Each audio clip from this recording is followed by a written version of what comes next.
also an awfully bad place to be attacked through. So you think of the Confederates, if they even had intended to attack through there, which they didn't anyway, Right. that would have been that was terrible ground to attack over, which then gives the defense even more of an advantage. So that was one thing about that argument of Sickles moving up to get to where he had better ground. But yeah, you didn't have great ground here, but the attacking ground was terrible. Like to try to move a regiment through the woods and attack through all that area was not. I've always wondered how he could mitigate that. If he occupies that line, how does he mitigate that one area? And I think you put a battery back towards the east where they can set up in that wood line where the modern day road goes up and just have them sitting there loaded with canister. If any Confederates come through that tree line into that muck, they're not moving very fast, and you just tear into them. You don't need any infantry in that spot. And if you do, apparently the New Jersey Brigade's behind you because you got a big monument back. I was going to say, the Confederates would have come through there and realized that people from New Jersey were there and said, the heck with that. Yeah. Too many tolls. Yeah. That's how we slow them down. Yeah. Too many tolls. Charge them money to come through the woods and the swamp.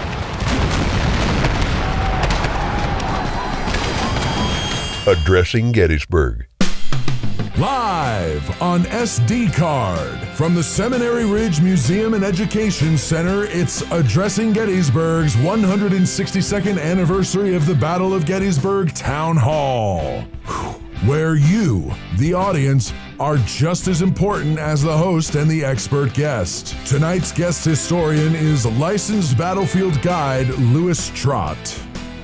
And now, here's your host, Matt Callery. Hello, everybody. Welcome to this anniversary discussion, the 162nd anniversary. Can you believe we're that old? We are. And today we're talking about July 2nd, and we've got an audience here at the Seminary Ridge Museum and Education Center. We're down in the lobby because we figured, well, there's more room down here, so we come down here. And Louis Trott is our guest today, our guest guide, Louis Trott. Louis had a very big day today. He came all the way up from Virginia and gave our first get out of the car tour of the season. 2 hours walking around in the pouring rain. Well, Close. It wasn't Close. pouring rain, but it rained a little bit. It looked like it was going to rain. Yep. And it didn't. Substantially. And we had a nice time. But then Louis went back home to Virginia, took a shower, picked up his lovely lady, brought her up here, and he's going to do this with us tonight. That is called Addressing Gettysburg support at its finest. That's right. I mean, it is. Your other guests aren't doing that.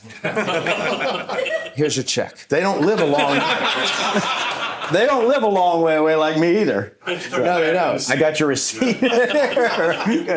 So, All right, so it's a pleasure to be here. Yeah, it's a pleasure to have you, and we always have fun with Louis. So we expect that we're going to have a fun crowd. We have a nice-sized crowd of about 20 people here tonight, and they're coming from all over the place: Texas, Florida, Buffalo, New York, and where else? Pennsylvania, Indiana. That's Indiana. right. Indiana, another Indiana. Where? North Carolina. All right, so we got people from all over the place here, and we certainly appreciate them coming out and joining us. So what we're going to do now is have a discussion about July 2nd, and we're completely winging this. I didn't even think of a first question to ask everybody. Did you? No. All right. I was thinking about Laws Brigade, which is July 2nd, but that was this morning. Well, why don't we do something and start at the beginning of July 2nd, All right. midnight. What goes on at midnight-ish? A lot of people are sleeping because they're wore out. Right. Yeah. And Lee probably doesn't know what he's going to do the next day. He's got thoughts of moving Ewell around to his right. Ewell doesn't want to do that. He says it wouldn't be good for the morale of the troops to give up ground that they've gained.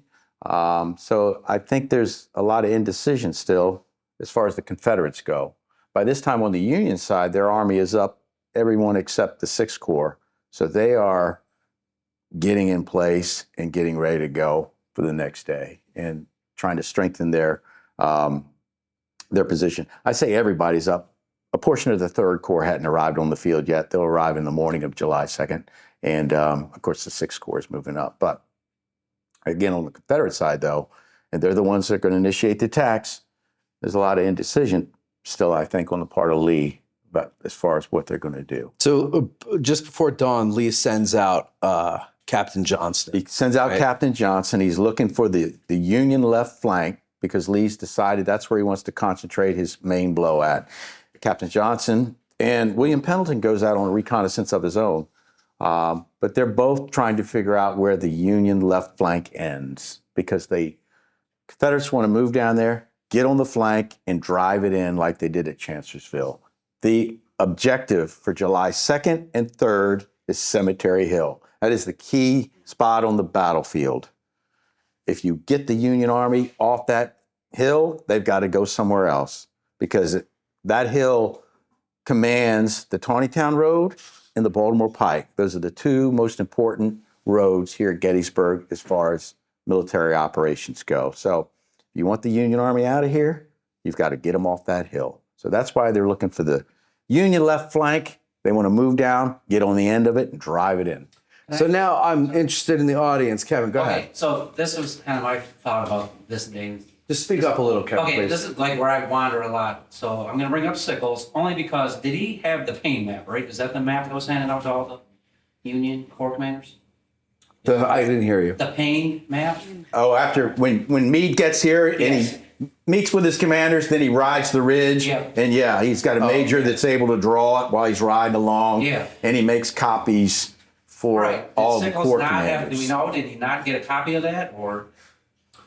I don't know if he got a copy of the map. He's told to occupy that particular line of Cemetery Ridge where the 12th Corps had previously been, Gary's division. According to Sickles, he says, well, Gary's division really wasn't lined up anywhere. They're sort of on the north slope of Little Round Top, but they're not occupying the top of the hill. They're not in a formal line, and then they move off early in the morning towards Culp's Hill. So, this is my opinion, but Sickles plays a game. He's playing a game with Meade. That doesn't mean that Meade is without fault, because Meade has blame of his own. He doesn't go talk to Sickles soon enough, but he's occupied with the right flank because he's thinking of attacking. And he's worried. He thinks that's his weak spot, the right flank over by Culp's Hill. And so his mind is over there. He wants Sickles to occupy this one portion of the line, and then Sickles starts playing games, in my estimation. They don't like each other, so that doesn't help. But then, Meade sends his aide, Captain Meade, his son. What authority he has other than being this messenger. And everybody here's Patreon? Most, I think. Is everybody Patreon? If not, I would join Patreon and listen to the latest episode with Doug Dowds that I listened to yesterday. Talks about the staffs of the two armies, and it talks about the difference in the staffs, but in the authority they have when they go out and issue instructions. Perhaps Sickles sees Captain Meade ride down here, a young guy. He's just the son of the commander, probably a little nepotism going on there, but maybe he doesn't take him seriously when he says he wants you to occupy this line. And he says, well, go back and tell your dad, I don't know where he wants me to go still. So it's this back and forth. And to your original question, I don't know if he ever gets a physical copy of the map. Okay. It wouldn't surprise me if he does and still plays dumb. Right. Yeah, he's buying it. Yeah, So, yeah. follow on that, do we know where the Confederates think the line ended? Well, if Captain Johnson rides down there south of the Peach Orchard, all over the place, that from Warfield Ridge south and cutting across to the east to the base of the Round Tops at least, he's riding all through there, and he doesn't run into a substantial number of Union soldiers. I believe he says there's a few people on individuals on horseback I see, and I go out of my way to avoid them. And then he says he gets to Little Round Top, but doesn't see the 4-man signal station up there. Maybe he's on a different hill, but he's in that area, and he doesn't see the end. That means, in Lee's mind, the end has to be north of there. So it's at a minimum at the Peach Orchard, but east on Cemetery Ridge. Because if there are troops in the Peach Orchard, and there are, Buford's cavalry's there. How spread out they are, I don't know. But his report doesn't intimate that he saw troops there. So in my mind, me's thinking, at least from that point north is where the line is. It's no further south than the Peach Orchard. And I've heard it said about the Pennsylvania Monument, or just south of the Pennsylvania. Yeah. When somewhere around there. by nightfall, that's what they could see, and that's about where they end, right? There was heavy fog that morning. We get that from some New York soldiers in, I think it's Gary's division, and they write about how foggy it is that morning. So that does hamper your vision, anything you could see. But it's noisy. So that's what I'm saying. The third corps was missed somehow, assuming Johnson got further north. Well, the entire Third Corps is not on the field yet. They're still moving up from Emmitsburg. Right, so Yeah. a chunk of it. No, when Johnston is going, it's a division of the 12th Corps that's on. Yeah, but the third corps is not far from there, right? Weren't they bivouacked like George Wickett? They're supposed to be around there, Yeah. but I mean, they're not in any sort of formation. You mean just pre-dawn? Pre-dawn. Right? Yeah, They yeah, got yeah. in there around midnight, didn't they? Well, yeah, Part of it does, They yeah. come in and Geary, they relieve Geary, right? yeah, they're supposed to relieve Geary. Gary in the morning. They relieve him in the morning. They've been there since the night. Like they just rolling, like it's like rolling into a friend's house late at night. 'Cause about- you just crash, right? Kind of like on the couch or something. Yeah, They yeah, crash, sort of like Gary's couch. division takes off about 4:30 in the morning to go where they're. My thing is, and think about the third day when the Confederate troops move in and occupy the breastworks on Lower Culp's Hill. And that night, they hear movement on the Baltimore Pike. They think the Union Army's retreating. My point is, they can hear that. Johnson's riding around early morning, and he might not be able to see anything, but he should be able to hear something. Just like the Confederates do the next morning, moving on the Baltimore Pike, because he's close to the Taneytown Road, and there's stuff moving up the Taneytown Road. So, Well, and he even talks about going. We always talk so much about he goes on to Little Round Top, but then there's also talk that he left Little Round Top, went south of Little Round Top, and all the way down around that way. So there's some mixed messages that he even almost got all the way to where he could have seen the Baltimore Pike, but Maybe, he never yeah. reports actually have seen anything. So Yeah. there's a whole lot of. and that's one of the Confusion enduring in mysteries his that'll never reports. be solved unless somebody has some mysterious letter up in their attic. So what other thoughts do you guys have about Johnson's So, ride? Jeff, I had so you're talking about Johnson. It was one of the thoughts that I've had is in the fog being early morning on Tuesday, or as the second is kind of new to me. But I've wondered why he couldn't recall his route, right? Like he was leading Longstreet's divisions and everything that way, but yet he couldn't recall which route he took to get to the Round Top. Well, is that so hard to believe? Well, my thought would be is that at this point in the war, if you're sent out to reconnoiter that position and you're coming back, like I'd like to, in my mind, I So think even if it's in the dark, even if it's foreign territory, you should still be able to remember that.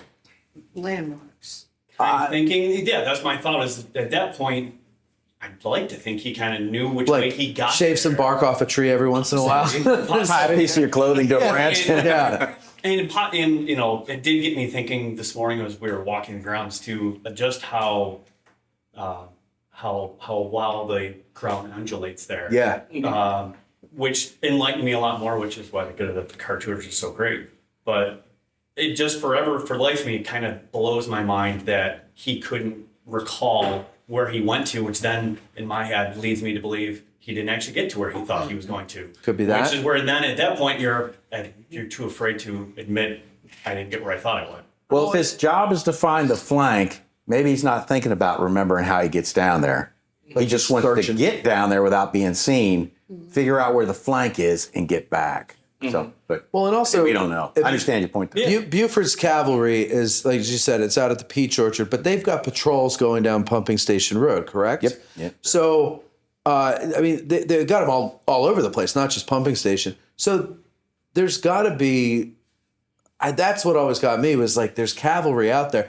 And Johnston's not alone. No, he's got a couple people. He's got other guys with him. Yeah. And So then there's Pendleton's one guy- out there roaming around Well, too. isn't there also a question about how, from when he left and when he came back, for him to get where he thought he got, it's impossible for Yeah. him to get there and get back. Right, the amount of time. The amount of time he would have needed. I did hear that. And going off of Jeffrey's point here, that if you're not familiar with the ground and you're going in the early morning hours, that ground down there, how can you tell the difference between Bushman Hill, Yeah. Big Round Top, Little Round Top? Yeah. It's really, and all the ridges, Or even Warfield Devil's Ridge Den. and Devil's Den. It's really a difficult bit of ground to get your hands on unless you're actually there on Yeah. the ground. Yeah. And I've seen it in full daylight. Sam Johnston is a man who's performing the duty on Lee's staff that Lee performed on Winfield Scott's staff during the Mexican War. Mm-hmm. He's a reconnaissance engineer and officer. He's going out there to look at ground and find ways and avenues of approach potentially for an army or to see if there's an enemy in a particular area. And so what Lee is relying on Johnston is basically to give the report back to him what he would have given back to Scott, that type of relationship. So my thing here is not necessarily where he got, it's what he says to Lee that's very important. Yeah. When he says to Lee, I got to the high ground. Yes. South. And doesn't Lee ask, is this where you got? Yes. And Did he you said, get there? "Yes, Yeah. This is where I got. But then he says, in the follow-up question, is there anyone out there? Yeah. He says no. Right. And that's the key to this entire Yeah. story, is not whether he got out there, but what he tells Lee that leads on to the planning. for Yeah, that day. yeah. And, Yeah. But from all reports, Johnston was good at his job. So it's not Right. like they just picked somebody Yeah. and So said, I'm go. glad you said that. And now we have this impression that he's Exactly. like this bumbling fool. Yeah, so I've always had the impression that it was just some staff officer. No. But no, he's got experience. this is not his first been doing rodeo. this Wait, he was Yeah. at Stonewall, wasn't he? Yeah, and he's a trained engineer. Yeah. And he stays on Drives the staff train. with Lee Yeah, beyond an it. engineer, you Yeah. remember some topographic features. Yeah, well, that's a good point too. So maybe that's to Jeff's He point. had done really good work for another Confederate officer. I think it was Jackson. Not Yeah, entirely sure. I can't remember off the top of my head. But We he talked gotten about a that. lot of, and Jackson had really promoted him to Lee. And then obviously when Jackson was killed, he sort of moved over. I got the impression to with Lee. And again, Yeah. there were lots of Confederates that didn't perform up to what they were. Well, yeah. typically did. They had their worst 3 days. Yeah. That's true. There's a lot of unions. So, all right. So Johnston goes back to Lee. He says, yes, I got there. There's nobody there. And this is what? The foundation for Lee's plan for the day, right? Yep. So he's going completely off of this. Yep. All right, give us a little bit of background on that and So- what the plan's going to be. He wants, during the early morning hours, AP Hill's going to move his corps down Seminary Ridge. And it gets to a little bit beyond where the Florida Monument is today, if you can visualize that. That'll be the right flank then of the Confederate Army at that point. Lee wants to use Longstreet, bring Longstreet's corps up, extend that line, have McLaws' division move out, get perpendicular to the Emmitsburg Road around the area of the Peach Orchard. At that point, drive to the northeast, have more Confederates come out of the woods by the Henry Spangler farm, and then have Ewell's corps on the other end of the line, the left flank by Culp's Hill, tie those troops down. And again, the objective is Cemetery Hill. And he wants them to get in place and do this as soon as possible. And there's where the problem lies. It takes a long time. Longstreet's not really on board with that. They're having problems with this. Lee and Longstreet, what are we really going to do? At one point, Lee is showing McLaws exactly how he wants to place his division and attack up the road. Longstreet turns around and says, no, I want you like this, more parallel. Lee says in front of McLaws, no, this is how I want you. I'm here to tell you, although I was just a lowly enlisted master sergeant, you don't tell your subordinate how you want them to function operationally in front of their commander. Lee was wrong when he did that. He should have said, pulled Longstreet aside, said, this is what I want, let's make it happen. No ifs, ands, or buts. And let Longstreet tell McLaws, rather than do that in front of, it undercuts Longstreet authority when you do that. Anybody's authority, if that's how you operate. So there's a lot of problems and argument going back and forth about what they're going to do. having said all that, by the time they actually get moved, and then Longstreet says, well, can I wait on Law's brigade? And Lee agrees to that. Lee wants him to get going, but then Lee agrees. And as I said this morning, if Longstreet moves down there without Law's brigade, they attack earlier. I don't know what turns out, but they have less men. And so they wait on Law, they use Law, and they still don't accomplish what they're trying to. So Law was his biggest brigade, wasn't it? Longstreet's, Law. yeah, he was Longstreet's biggest brigade. Yeah. I'd have to look at the numbers. I think I read that. Yeah, it could be. And they're a good brigade, but they have to march 26 miles to get here. And it takes a while. Took me 6 hours last year to run the dumb thing. So if you can call that running, it just because of, and let me make this point. This is a crucial point. By the time Lee gets everything going and the operation is set in motion, that intelligence is now stale and it's no longer valid. So yeah, that's the big. let's get into that then with everybody. So Lee makes the plans. Go ahead. I want to hear your thoughts on everything. Go ahead. 6 questions. So looking at this, I think one of the crucial things that happens is when Meade arrives in the morning hours. My question is this: had Meade determined to stay there and fight before he got to Gettysburg, or did he make that decision after he talks with his commanders and looks at the ground? Because Lee's attack is based on the fact that if the Union Army is going to be there, could Meade have possibly retreated, fallen back into Maryland if he wanted to at that point? Because day one had gone badly. So could he have done that?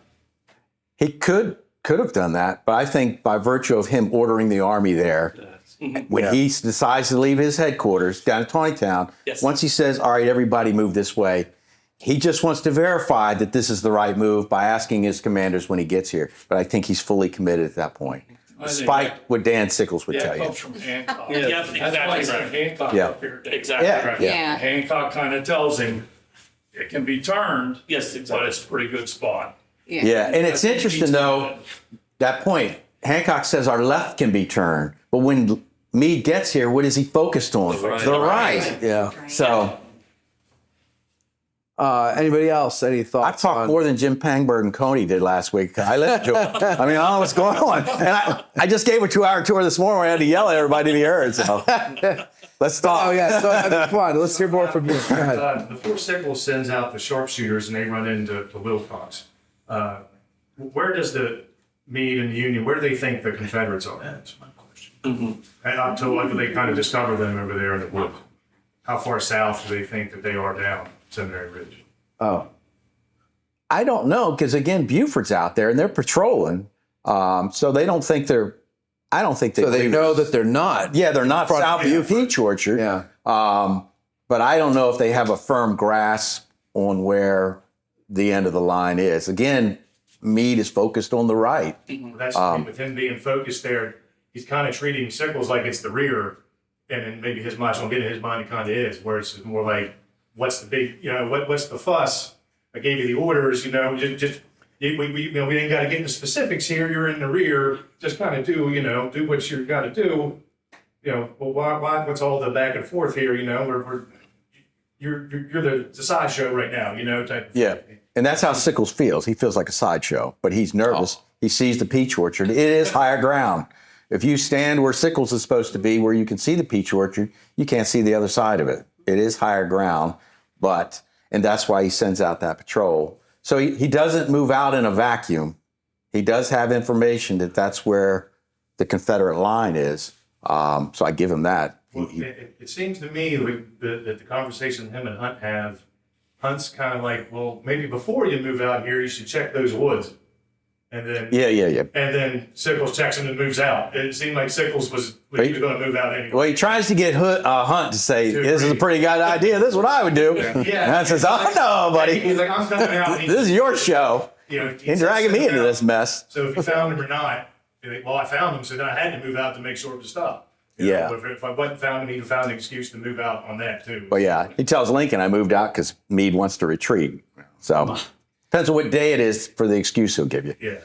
Yeah, and for Sickles, it's not as if he just goes, I'm doing this without communicating this to Meade at all. What he's doing is he's trying to get Meade's attention throughout much of the morning about looking at that potential piece of ground. Right. See, it's not popular to defend Dan Sickles, but in this case, he's trying to get clarification from Meade. Now, where Sickles may be wrong here is that, or maybe, is that Meade tells him, basically, go where I told you to be.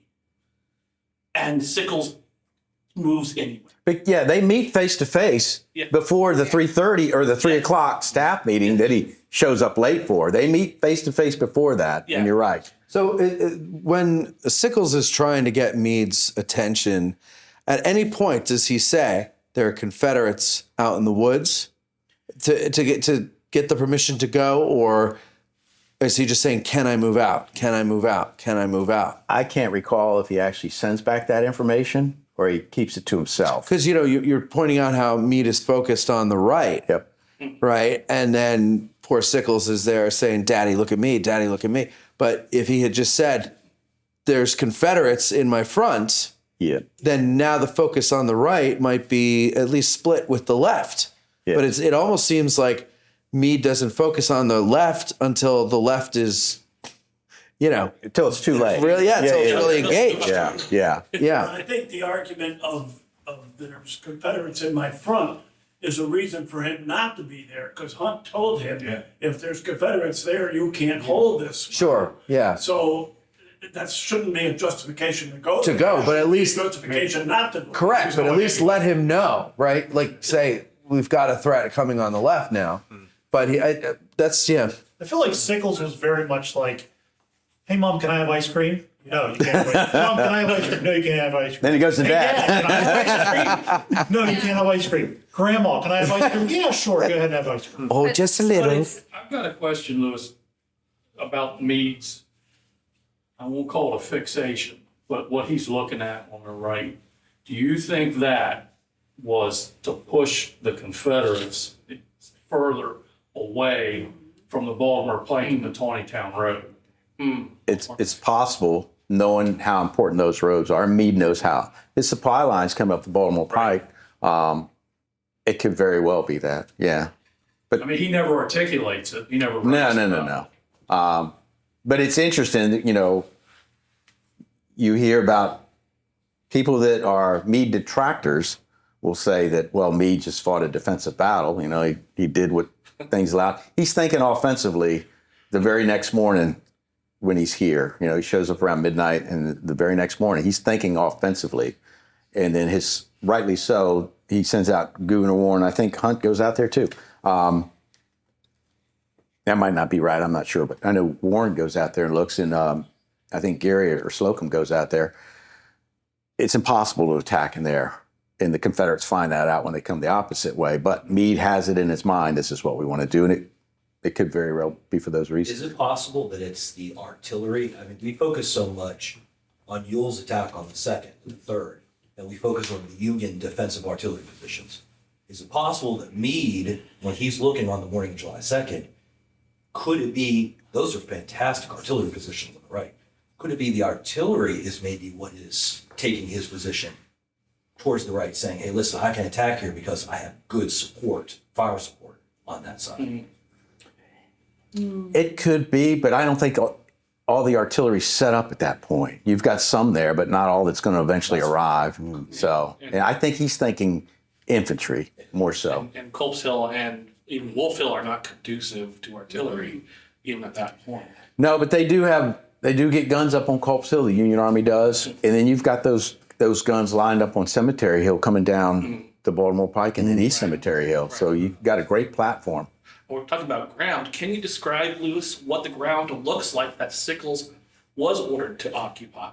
What does that ground look like today? What did it look like then? So the most familiar spot, the left end would be Little Round Top. So that's the left. So everybody knows what that was. You come off Little Round Top, and what you do is you go down to the lowest point of Cemetery Ridge. To the west is Plum Run. Everything around Plum Run is very marshy. So that creek runs north. It's modern day Lake Crawford for those of you who are confused. Yes, thank you. Yeah. Getting bigger by the second. Yeah. For those of y'all that weren't with us today, we walked down by the Slider Farm, cross Plum Run on the little bridge right there. There's another beaver dam that they built. New lake coming by the end of the summer. Yeah, we'll have to rename that one.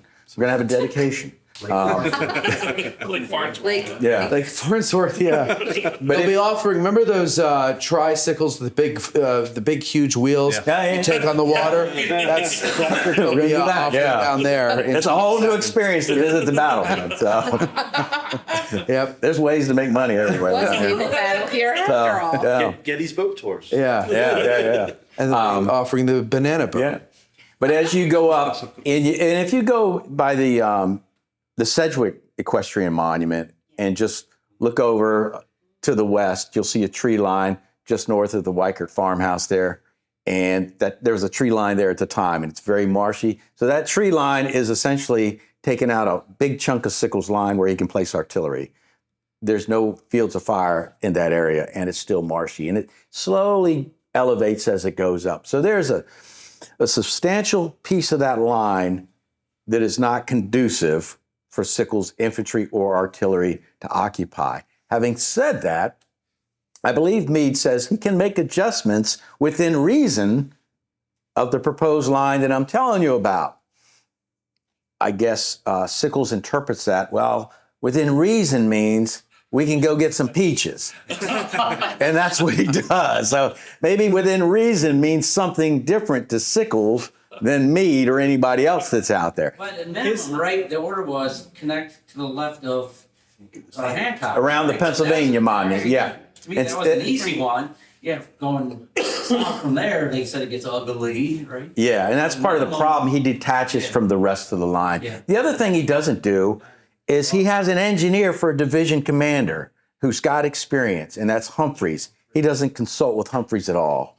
Yeah. And that's the guy, that's the professional soldier in his corps of a high rank that he can talk to. What should we do here? How are we going to alleviate this view shed in front of us that, prevents us from doing what we're supposed to do? And he doesn't do that. Yeah. Again, he plays games in my mind. Yeah, I was out there the other day, same thing. So starting at the Pennsylvania Monument, going south, and ooh, not good, not good. But once you get on a little round top, you go, oh, wait a minute. I mean, like I said, I heard some podcast was one of these ones that I don't think he ever went up there. Because I think if you go up there, now you get a different view. I would think, hey, all right, I'm going to make this work somehow. You know what I mean? Yeah. But if you don't go up there, because like I was down below, like again, still north of the round top, there's Hawks Ridge blocking my view. There's all those trees blocking my view. And you can see why it's like, this is not good. But then you get up there and you're like, okay.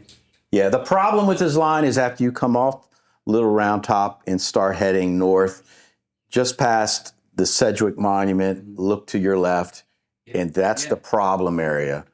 It's interesting that when they had the hearings in February, March of 1864, David Birney, one of his division commanders, is called before the congressional hearing, and he says, I occupied Little Round Top. No, you didn't. So, but that whole hearing is trying to get Meade replaced. Thankfully, they fail, but. Well, and everybody always talks about how bad that position was that Sickles was in to defend because he can't see, but it's also an awfully bad place to be attacked through. So you think of the Confederates, if they even had intended to attack through there, which they didn't anyway, that would have been that was terrible ground to attack over, which then gives the defense even more of an advantage. So that was one thing about that argument of Sickles moving up to get to where he had better ground. But yeah, you didn't have great ground here, but the attacking ground was terrible. Like to try to move a regiment through the woods and attack through all that area was not. I've always wondered how he could mitigate that. If he occupies that line, how does he mitigate that one area? And I think you put a battery back towards the east where they can set up in that wood line where the modern day road goes up and just have them sitting there loaded with canister. If any Confederates come through that tree line into that muck, they're not moving very fast, and you just tear into them. You don't need any infantry in that spot. And if you do, apparently the New Jersey Brigade's behind you because you got a big monument I back was there. going to say, the Confederates would have come through there and realized that people from New Jersey were there and said, the heck with that. Yeah. Too many tolls. Yeah. So, That's how we slow them down. yeah. Too many tolls. Yeah, charge them money to come through the woods and the swamp. Yeah. So, yeah. So, It seems to me that even if he was playing games, instead of putting more to Devil's Den, you can put him on Little Round Top. Then you can legitimately say that you put somebody on Little Round Top. And it seems like, if you think you got the men to cover him out there, you now make it even a little bit of a tighter line by covering Little Round Top instead of Devil's Den. That still seems like, just the better spot. Even if you're playing games, then you can still say, hey, see, I did have Little Round Top covered. I had, there was somebody there, and it just seems like a better defensive spot. let me ask a question. I thought of a question. Good. Yeah. Good. I like that. Me thinking on the fly is pretty impressive. I know. You're learning. You write this down? Does Sickles moving out help the Army of the Potomac? Knowing what we know now, does it help the Army of the Potomac? I think it's a mixed bag, because while they do cause Longstreet's attack to differentiate from the original plan and use up all the manpower and everything, the same thing's happening in the Army of the Potomac. They're using up all that manpower. Mm-hmm. So I think it's kind of a little bit like of a wash there. Yeah. Who can afford to use up manpower? Yeah, they can afford it. So it actually does kind of work out to their advantage. Although I would say, by the end of the day, where's the Union line? Oh, it's basically roughly where it was supposed to be. Yeah. But it's back there. And what is the Confederates' loss to get it back there, though? Right. It's a different, even though it's back where it's supposed to be, it's a different situation now. They don't have near as many men as they did the day before. So the Confederates took the ground from the Union, but it wasn't the ground they were after to begin with. So they wasted all those men and ammunition to get ground that was completely invaluable. Well, not completely, but they were after the peach orchard a little bit. Sure. That's the only thing they get that's worth it. They were trying to roll up the, But was the peach orchard even worth it? Because, I mean, once they get artillery on that platform, what did that artillery really do? Well, it anchors the bombardment for the next day. Right, but... And at the time... That was such a great... At the time, it does a good job. Alexander moves forward, and he said that's the greatest dream of an artilleryman. Right. I was an artillery guy, and we never charged anything. But I didn't want to charge anything either. Once he got there, like he saw it, but then once he got there, he's like, "Oh, this wasn't as great as I thought it was." Yeah, like they were thinking it was going to be like Hazel Grove, He thought that was the line. And once they break that line, he thinks the Confederacy is a thing. Yeah. And then he realizes, no, this isn't the line. So. But if Sickles had been where he was supposed to be, he was still not where the Confederates didn't think they were there. So it's still whether he stayed where he was, moved forward, he still disrupted their plans because he was there at that end, and they didn't believe. And they would have had to go through swampy areas, and it wasn't like they would have just easily. Well, and then when they end up going back, like he was saying, they end up being where they were, and a lot of the places Sickles said was not good for artillery. They ended up being really good for artillery. There's a reason there wasn't like a brigade out in the middle there, like of Confederates in front of the sunken road at Maurice Heights. To soften the blow. They're all back behind. Being defensive. No, hey, let's just put you out. You'll slow it down. It'll be a good thing. No, get back. Get behind the wall. Good point. You do have.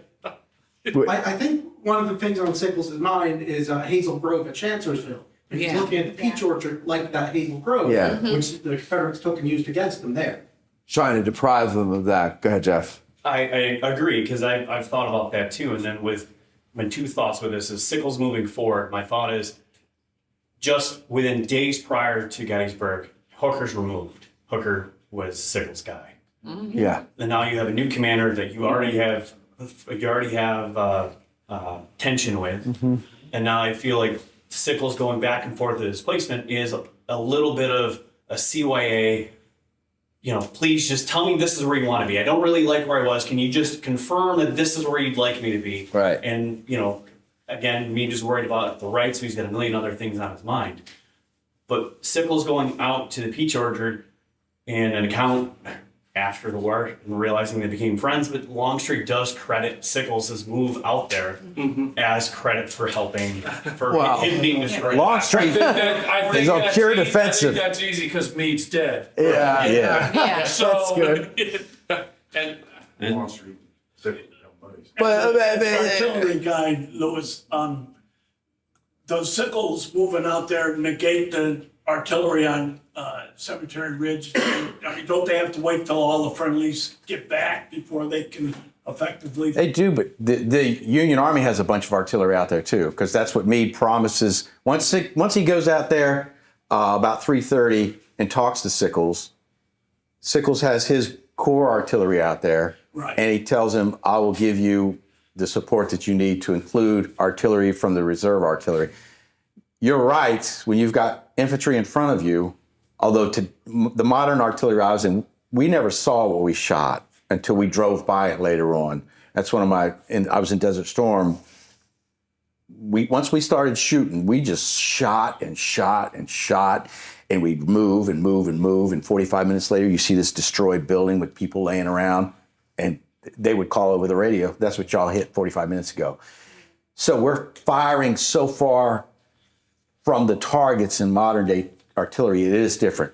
In Civil War artillery, you do have to be cognizant of the troops in front of you. An example of that is George Winslow's battery in the wheat field. He's firing over the heads of the 17th Maine into Rose Woods at these Georgians coming at it. So, but to your point, Sickles does have artillery out there. He has a lot of artillery out there. All that artillery is going to be rolled back. It just seems to me like on the 3rd, from the minute they stepped out of the woods, the Confederate, they were subject to getting hit by artillery all the way across. Oh, yes. We talked about it today. The first artillery fired out of the Peach Orchard is when Longstreet's men are moving south. The Emmitsburg Road was here then, and they see them crossing the Emmitsburg Road, and I'm pretty sure it was Judson Clark's New Jersey battery, opens up on them about 3:30, and that response from the Confederates starts up. And Alexander says, after the war, that was the sharpest artillery duel, and he was through artillery hell at Antietam. He said that was the sharpest artillery duel he experienced during the war. Okay. Sickles changes his story over time. He's going to change things here and there as it goes along. They all do. But one thing he doesn't say is that one of his motivations was because of Hazel Grove at Chancellorsville. He doesn't ever write that. He doesn't ever say that. It's something that we infer looking back and looking at his experience that this is something he would have factored into his thinking. So it's one of those things where, yes, we seeing the ground, we make the one-on-one connection, but we don't have the primary source documentation to back it up. The thing that is, going to your question there, Lewis, and it's great to answer a question rather than to ask a question, is I think I'm going with Steve on this. Steve, I don't know how you feel about that, but it's a bit of a mixed bag because the 3rd Corps, a venerable corps, a hard-fighting corps, they fight hard. And they suck a lot of that punch out of the Confederate attack. Over ground, the Confederates has no value to the Confederates at all. Like the wheat field, the Valley of Death, Devil's Den. None of that matters to them because they need to attack Cemetery Hill. And by delaying, it allows me to send reinforcements, the 5th Corps, the 2nd Corps, and when the 6th Corps arrives. So me is pulling resources. It works as good for the Army to a certain degree because it takes that punch out of the Confederate attack because Meade sends the reinforcements necessary to do so. Also, but it's a mixed bag because who else does he send? He sends the majority of the 12th Corps who are on Culp's Hill to go deal with this. Now, one of them goes and has a nice tour of Adams County and gets lost. One division does. The other division arrives too late to do much of anything in regards to heavy fighting. But Lockwood's brigade. Does. And they're a new addition to the 12th Corps. Yep. And so it's a mixed bag because that's going to cause some problems later on at the night of July 2nd when one brigade is left back on Culp's Hill only. It's almost a fatal mistake. It's almost a fatal But almost doesn't get you a win. So, but go ahead, Eric. No, I was just gonna say, I've always looked at this, and every time I've had this discussion, it always turns into start talking about Little Round Top and Devil's Den. But in my mind, and now, I mean, I would say I agree with you, Mike and Steve, that I think it's a mixed bag, that it worked out well. It wasn't smart, you probably shouldn't have done it, but it worked out in their favor, you could argue that. But at the end of the day, and this is when you get into counterfactual and it gets much more difficult, if Sickles had lined up where he was supposed to, and we know those woods are there in front, he moves up because he can't see, right? They're lined up all the way down Cemetery Ridge. If the Confederates move across, line up perpendicular to the road like they're supposed to, and attack up the road, now when they break out past those woods, where are the Union at? On their flank and in their rear. Imagine how devastating that would have been to Longstreet's attack if Longstreet had lined up the way he said he was going to. These are all ifs.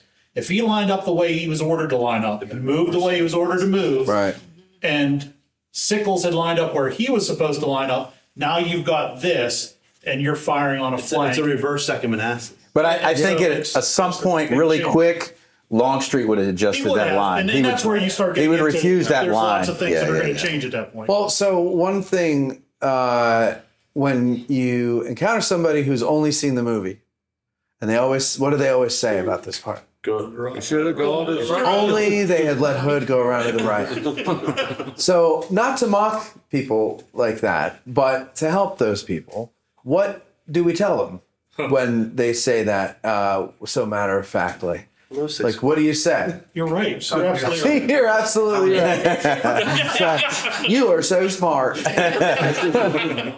but what have you ever? First of all, have you ever had that conversation before, and how did you handle it? That's for 6 Corps. What? 6 Corps. 6 Corps. Yeah. Okay. And is there a farm lane? I mean, around, I guess. For them to go build beneath? I think they'd have to go to like the Ridge Road or something, wouldn't they? Down to go see Cam. Okay. Down there, stop and see Cam, and then head north. Ridge Road or What's the reply that Lee gives later at the university when somebody says he should have done something like, young man, if only we'd have had you there. Yeah. Kent, do you like coffee? I love it. Do you like Gettysburg? I love it. Well, you should try Little Ground Top, which is probably the greatest coffee ever to come out of Gettysburg, Pennsylvania. It's roasted right here. You know, Bantam Roasters down across from the Dobbin House on Steinmore Avenue? Sure. Well, this is where we get it from. They roast it. And you know, some days I go in there for my morning cup of coffee and there's smoke coming out of the smokestack. And I go and I get a big snort of it, and it smells like roasted coffee beans. Of course, it makes me cough, but it's also really delicious smelling, as this is too. You can smell it in here, right? Ken, it is probably something that has made more people happy in the last year since we've had it out than anything else. Including one of our listeners is a lottery winner, and he said when he had his first sip of this, it made him happier than when he won the lottery. So good for him, right? Must be damn good. It's fantastic. I'm telling you, it's like a winning lottery ticket in your mouth with every sip. So you can get it at Bantam Roasters down at 82 Steinmore Avenue here in Gettysburg, or going to addressinggettysburg.com/cafe. Here's a bag for you. Thank you very much. You're very welcome. It's been a pleasure. It's always a pleasure. Thanks.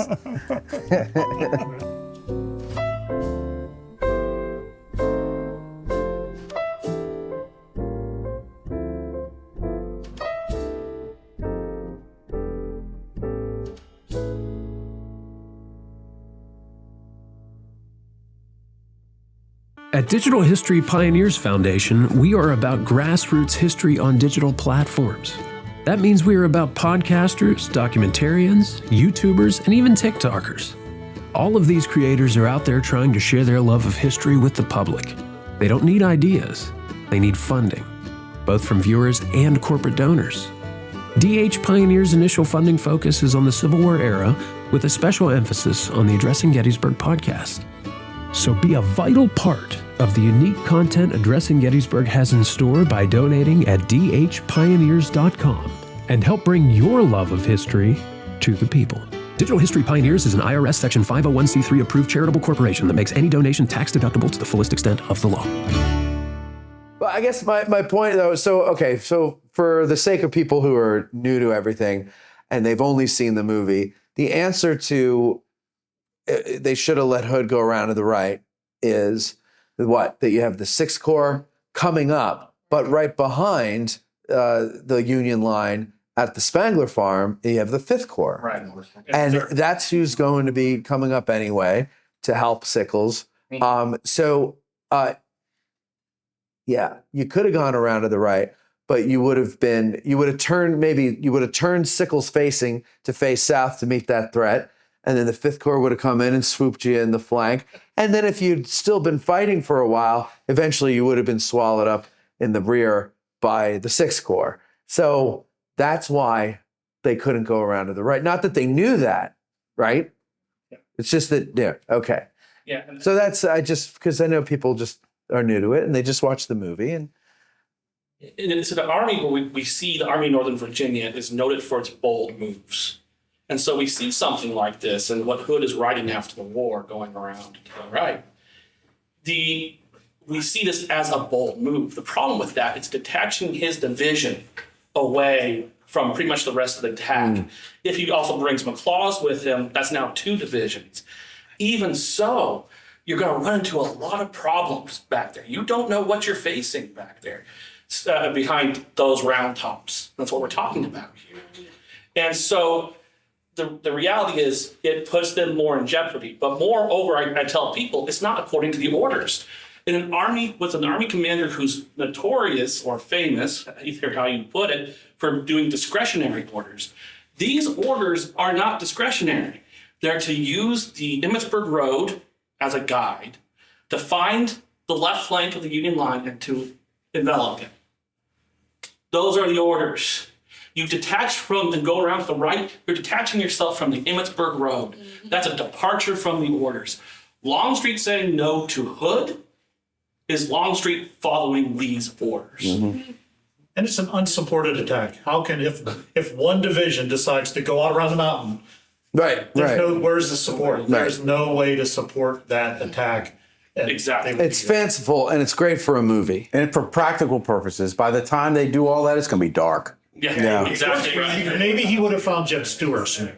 If he'd have gone around to the right, he'd have gone forward and found Jeb Stuart and connected up. And then they attack from the rear. Their biggest charge. Yeah, right. Lewis, with Lee's original plan of going up Emmitsburg Road, Hood, he wants them perpendicular to Emmitsburg Road. How does Hood end up all the way to Big Round Top? Oh. He should have been much closer. Who gave that order, or was it just once they got there, Sickles was there and they just...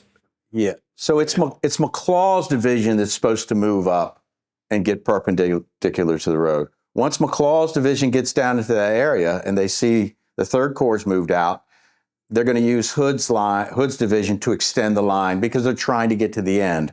And to do that, you've got to continue south.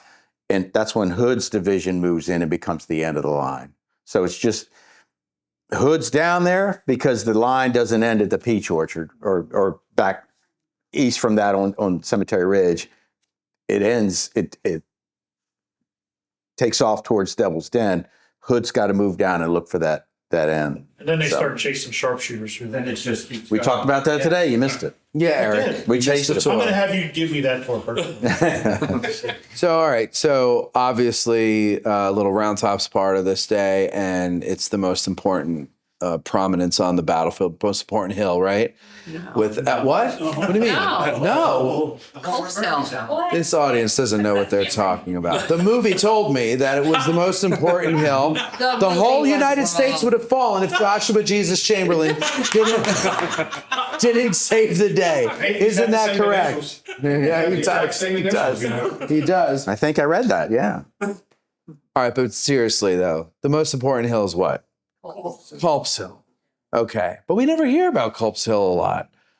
But now we do. It doesn't have a Chamberlain. It doesn't have a view unless you go and have a coronary getting to the top of the tower, right? Do that in wintertime. Yeah. And there's no wintertime is the best time to go. Yeah. You'd still have a heart attack in the winter. I walked it on New Year's Eve because I come up here and wander around on only approved paths by the Park Service. And I climbed that tower and I got up there and I had to stay up there for 3 days to recuperate. And then I came back down and went on home. But if you go up there in the wintertime, you can see a lot. It's neat looking up there. So it's worth it once if you've never been up there. But. So, okay. So reasons why Culp's Hill is actually the important hill.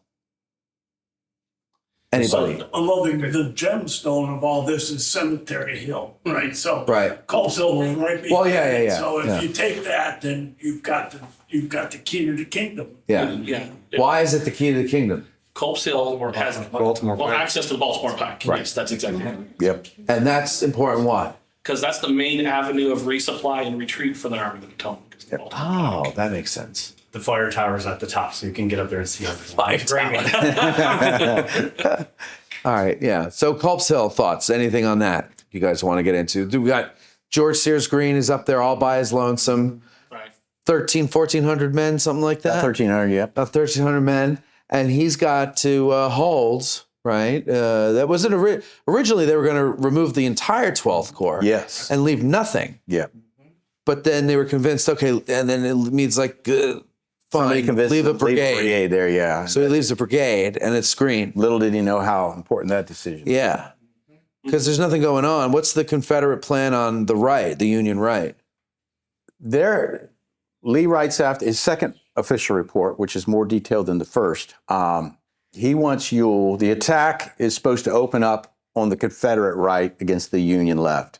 Ewell's responsibility, when this attack opens up, he tells Ewell, make a demonstration and take advantage of any opportunity that you are afforded to attack. And so I mentioned this morning for those that were on our tour, how the roles of the two wings of the Confederate Army get flip-flopped, and this is just in my mind. The main attack is supposed to come from the Confederate right. Whether they drive up the road or not, that's the main attack on the Confederate right. In military parlance, modern military parlance, the Confederate left is supposed to act as a fixing force. They are supposed to fix the Union forces in place where they can't do anything but stay there. And that allows, in a perfect world, it prevents reinforcements to be sent to another area to reinforce, and hopefully you break through that other area and you concentrate a larger force on the other area, that area in this instance being the right flank of the Confederate Army. What happens is they attack, the right flank does, Longstreet. They start hitting all these useless places tactically based on what their overall objective is, and they don't get too far. And they start drawing reinforcements from the other side. They become the fixing force. And when Ewell does attack, that if they have more troops and throw more weight, there's their opportunity. Because unbeknownst to them, Meade has pulled 2/3 of the force he has over there off of that hill and sent them to the south. And there's their golden opportunity. What helps the Union Army is they built the breastworks all day long, not all day, they're finished about noon, and it's dark.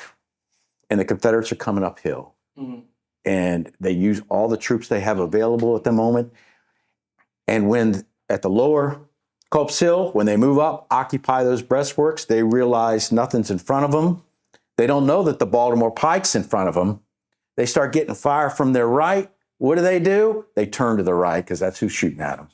But instead of Ewell's Corps being the fixing force, it ends up being Longstreet's Corps. He's fixing the Union Army down there and drawing in more resources from the Union Army. In the main attack, the chance for success ends up being in front of Ewell's Corps.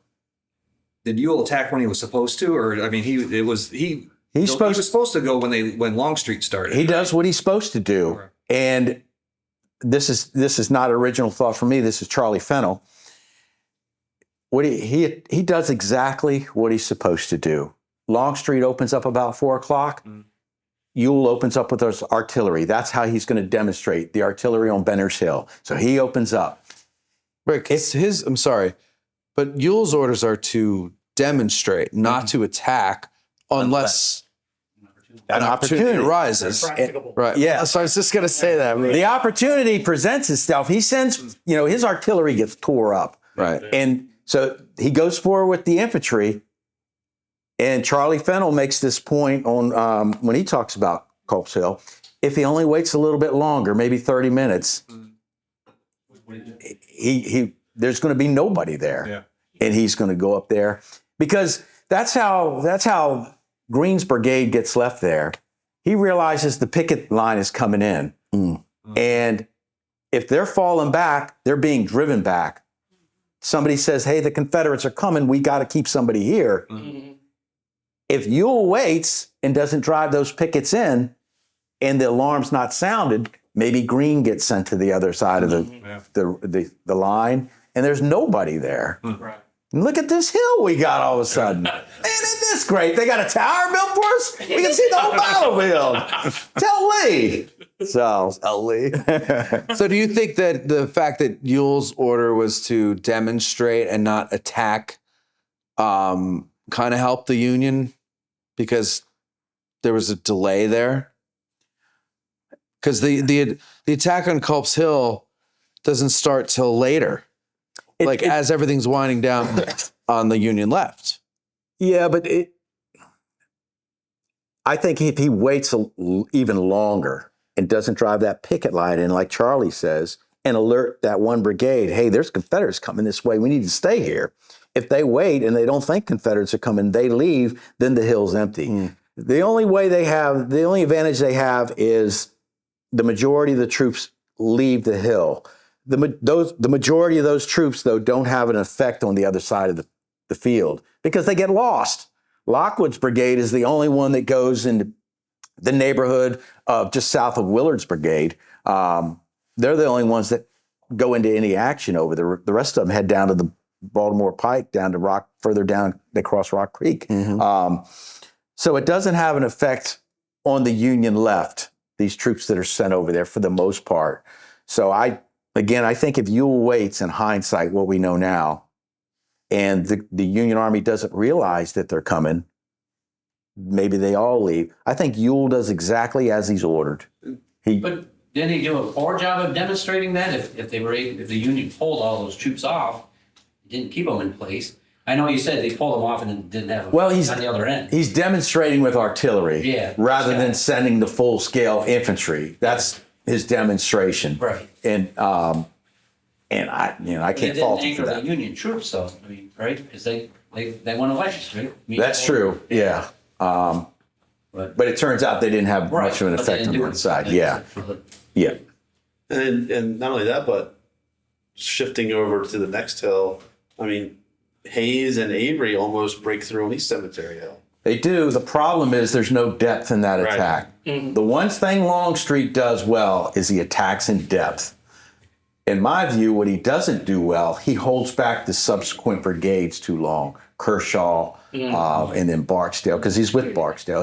Kershaw writes that he rides with Kershaw out to the Emmitsburg Road, leaves him, and goes presumably to Barksdale. If he sends them in sooner, they break the Peach Orchard line sooner, and everything maybe changes. Right. Instead, the artillery sitting in the Peach Orchard is just devastating to Kershaw because they're still there. They don't get moved out till Barksdale. I don't know why I got to that point, but I forgot your question. Oh no, I was just saying how Early's attack up East Cemetery. Oh yeah. They don't have depth. And then they're also expecting. I think Hayes puts in his report support from the front, meaning Rhodes's division. But Rhodes is staring down the barrels of how many artillery pieces. Yeah, and I don't blame him for not going. I really don't. And then the other point is, because things have died down, the problem with the Confederate, in my view, the problem with the Confederate attack as it moves up the line from Longstreet to AP Hill and keeps moving, Dorsey Pender gets mortally wounded early on, and Cornet Posey's brigade gets caught up around the Bliss Farm. One regiment of Mississippians keeps on to Ambrose Wright's left. The rest of them are still hanging out at the Bliss Farm, squabbling over that. That's where it all peters out. Right. And then because it peters out, Hancock's able to grab a brigade and send them over to help out. And they help beat back Hayes. So that, and the Confederates don't have any artillery support at that point. It's been ate up, and you've got the battery right there at Stevens Knoll just tearing into them. They can't see him because it's dark, but they see shadows. And the commander it's not Stevens because he's wounded on the first day. The commander who takes over, we call it zeroing your guns. You zero your guns. You see what it takes to hit point A, what the range is, and what elevation. That commander does that during the day. So even when it gets dark, he knows what to set his cannon at to hit certain points. And they see these shadows coming across Avery's North Carolinians, and he's able to tear into them. And nothing you can do. That had to be a nightmare, being an Avery Smith. Yeah, it was a nightmare for Avery. Yeah. He wrote the famous, he's mortally wounded out there. He gets a piece of paper and a pencil out and writes on it, "Tell my father I died with my face to the enemy." And that piece of paper, I guess, is still down at the Museum of the Civil War down in Richmond. But again, because of the darkness, we don't really know if his face was to the enemy. We're going to say it was. Wow. Yeah. The people who were dragged here, what are you thinking so far? When the hell does this end? God damn it. What's for dinner? Right? Where are we going to eat? Where are we going for dinner? What's that? Where's Reynolds? Yeah, where's Reynolds? Philadelphia. He's dead. He's in a box on his way. By the way, we have a descendant of Reynolds right here, right? Descendant, relative, Ancestor, yeah. sort of. Cousin. 32nd cousin or something like that? Cousin, 5 generations. 5 generations. You still wondering about Kate Hewitt too? Nah, it's okay, you saw that. Good for you. Yeah. All right, so you're thinking about food. How about you in the back there, ma'am? Are you engrossed in this? No? It's very interesting. It is interesting. Good. Okay, I'm glad. I just don't want you to get bored. That's all. All right, We're entertaining people. Yeah, Why don't we we try. talk about Buster Kilrain? We could get Court to play another song in his palms. Lewis brought up about. Thank you for bringing it back to adult conversation. Go ahead. Keep you on track, The audience talked a lot more last week. Oh, you're not happy with the audience? I'm just saying they talked a I lot guess this more. could be open to the audience. So, what's the bigger casualty in terms of division commanders for the Confederates on day 2? Is it Hood, or is it at the beginning, or Pender at the end? Which one's going to have a bigger impact? This is interesting. Back before I wasn't a guide, but I was into Gettysburg, not necessarily knowing about guides. I never met a guide until I showed up to take the written test. I didn't know any guy. I didn't know anybody. And I didn't personally meet anybody until Tier 3 when they assigned Rob Abbott to be my mentor. And again, I publicly give him credit. That's why I'm a guy today. I had this colonel yelling at me, and that's what I needed. But I wrote this paper. Somehow the college people let me get away with it. They had no clue what I was talking about. That's why I did good. I first wrote that the wounding of Dorsey Pender was the moment the battle turned for the Confederates, because that's when it peters out. Right. Yeah. And he was a good division commander. And once he goes down, there is no guiding hand because the AP Hill's absent doing whatever. Nobody really knows, I don't think. And then once that division commander is taken out of action, it just dies. Subsequent to that, since I've become a guide and studied a lot more, I narrow it down to the action around the Bliss Farm. I think that is where it dies, because if they keep coming, whether, Wright's brigade gets to the top of the mountain or not, whatever mountain he sees, who knows where he's at, but they get to the line. They're close. Yeah, they get there. There's a black plaque right there, and they wouldn't lie to us. They get there. And if there's subsequent pressure to Wright's left that is coming forward, it keeps a bunch of people there. Who knows what you can accomplish there? And Carroll's brigade is not able to be sent over to knock out that line. With Hood's wounding, it is problematic, but you still got competent brigade commanders attacking still. Like I discussed today, Law's problem isn't Hood's not there. I think Law's problem is they walk so far without water. Right. And too many of them, to including the colonel of the 47th Alabama, falls out, and that particular regiment loses command and control. But they're attacking. Robertson's brigade's attacking, and again, Longstreet's attacking in depth. You've got Benning's brigade coming behind them and Anderson's brigade coming behind them, and that's how they're able to break through and knock out the Union force down there. Somebody brought it up. The problem is that's useless ground. It doesn't help the Confederates advance to their objective, which is 1.5 miles north of there at Cemetery Hill. They become a fixing force. So, good question. Any thoughts, or statements, non-questions? Your ideas, your own analysis of... you can tell me I'm wrong. You can also tell Lewis he's wrong. We'd love to hear that. Why was the Bliss Farm so different? I know there was some fighting over it, but like you said, it seemed to stop there. And I'm glad you brought that up. That was actually one of the topics I wanted to talk about. But it's kind of, there were a bunch of other barns and farms on the battlefield that maybe Kershaw had a little problem, but they got around it and then got going again. Why? Location. Confederates can get up to that barn in the house, getting the upper floors, and snipe at the Union line, particularly artillerymen.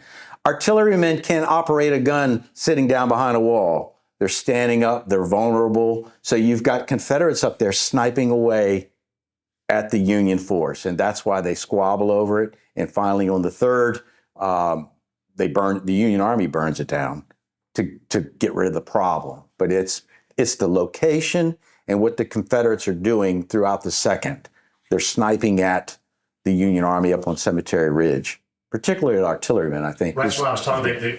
Why did the Confederates seem to have such a problem then? Why did it break them up, that attack? Oh, because they're still stuck there. They're not moving forward. They don't have the guiding hand for whatever reason. That guiding hand to keep them, to tell Posey, forget the barn, go forward, would have been Dorsey Pender. And he gets taken out. Nobody fills that void above Dorsey Pender, in my view. So along that line, R.H. Anderson,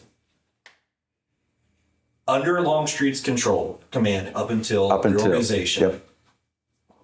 really kind of gets, in my opinion, a pass on all this. I mean, no one knows where A.P. Hill is. I mean, people talk about that today. But why do we not throw Anderson under the bus? Because he is in control of those 5 brigades. He's supposed to be in control of those 5 brigades. And doesn't seem to be. I think, and this is just my opinion, 3 of his brigades do really well for what they're asked to do. Wilcox, Lang, and Wright. They go forward and they fight hard and they almost get to where they're supposed to get. And if they don't get halfway across the field, then we're probably being a little more... Does Mahone get a pass in 63 because of what he is able to accomplish in 64 and 65? I don't know if he gets a pass. He's not talked about because he doesn't do anything, and we sort of gloss over the fact that he doesn't do anything. He just says, yeah, I'm not going nowhere. I kind of like it here. Here they're going to be able to putt-putt nearby. I want to play. I didn't know that was there until yesterday. Oh, really? I had no idea. I said, what is this waterfall over here? And look at there. Should go in for a couple of rounds. No, it's too open. Too open. I like the ones that got trees around. Oh. It's just green and they're... Well, give them a minute. They just no windmills and stuff the like trees that. still. Yeah. Oh, I see. If we think of like the Confederate attack there late in the day on that side of the battlefield as being like falling dominoes, with each brigade being a falling domino, it's like Posey's brigade is that domino that falls out of place. Either that or it goes down just a little bit, not all the way. Yeah, exactly. And it doesn't knock the other ones down. It just goes off kilter, and that's what happens. I don't know how William Dorsey Pender would have alleviated that, because the next brigade in line after Posey is Mahone. That's Anderson's brigade in his division.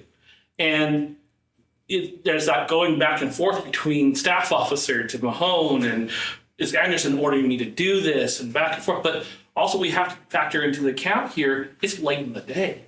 Yes, we'll make a big deal of the night fighting on Culp's Hill and East Cemetery Hill, but we're also getting to that really, daylight is fading there. And so daylight is also the enemy of the Confederates at this point as well. So William Dorsey Pender going down is bad.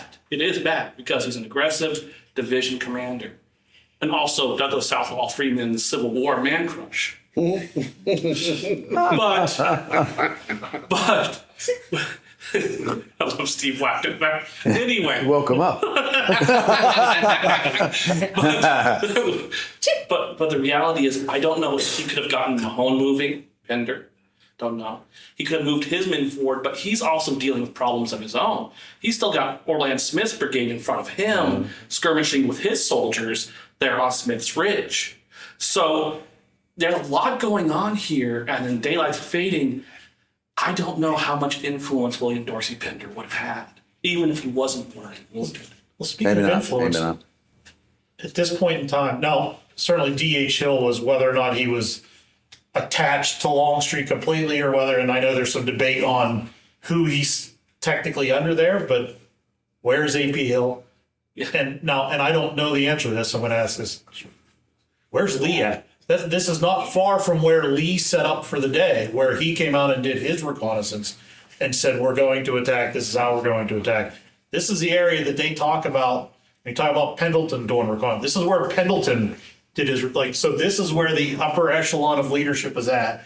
A.P. Hill was still getting over the one night stand he had in New York City 20 years ago, somewhere in a tent. But those guys have all gone missing. So those are people that, even though that attack is under Longstreet, could have at least pushed some influence into it. So when you start moving that far up the line, away from where your leadership of Longstreet is, somebody else could have done something. So maybe Lee was in the outhouse. He might have been. If we're going to give A.P. Hill a pass for his youthful indiscretions, then Lee's got diarrhea. So why? Maybe he's in the outhouse. It sounds stupid when I say that, but it's so true. It's such a real thing. And I don't know. Drinking buttermilk in the summer sounds pretty stupid. And I don't. Milk was a bad choice. I might be wrong in this, but I don't know. I know in 1864, there are times that Lee grabs a regiment or a brigade and goes with them. Before that point, when things get desperate, beginning in May of 1864, I don't know of any instance prior to that where he was doing that.